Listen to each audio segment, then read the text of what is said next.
Originally, I bought this car stock because I have to drive something I discovered while I'm building another one. Dan Walker had no intention of keeping this 1948 Chev, but when it came time to part with it, no one else was interested either. Nobody wanted to own it. Nobody wanted to give me money. Nobody wanted to touch it. They just thought it was an old family thing. To heck with that. So I hung on to it. And it's a good thing he did.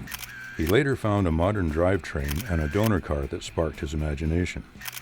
The donor car gave Dan the confidence to put his ideas into motion.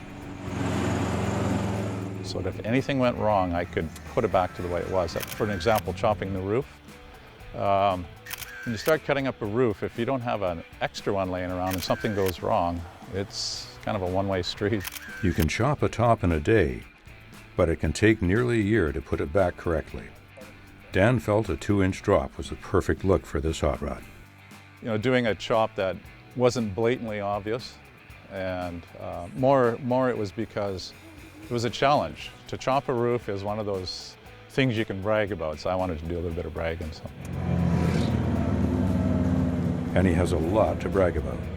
He installed an electronic fuel-injected 5.3-liter Corvette engine, 5-speed transmission, air suspension, and wrapped it all up in custom flames.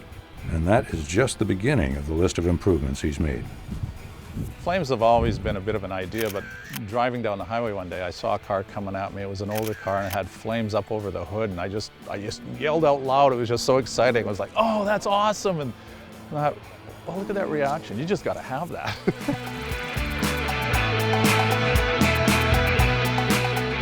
Yeah, I like music when I'm driving, but I like my music loud. I like to feel it. I like to feel it thumping in my chest, that sort of thing. So when I went to put a system in this one, I went to one of our local shops, audio shops that puts out nice equipment, and the criteria was, I want the system to be able to play loud as I can physically stand it, but I still want it to be crystal clear. I don't want any distortion whatsoever.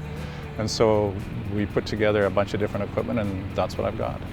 But the music doesn't have to be blaring for this car to turn heads. Some people can't believe it. I get a lot of wow. I get women yelling out their window at me as I drive by.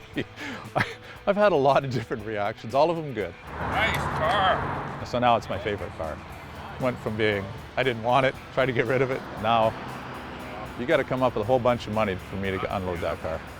And I asked Dan what price would tempt him to part with his ride. I tell people 1.2 million. That would change my mind.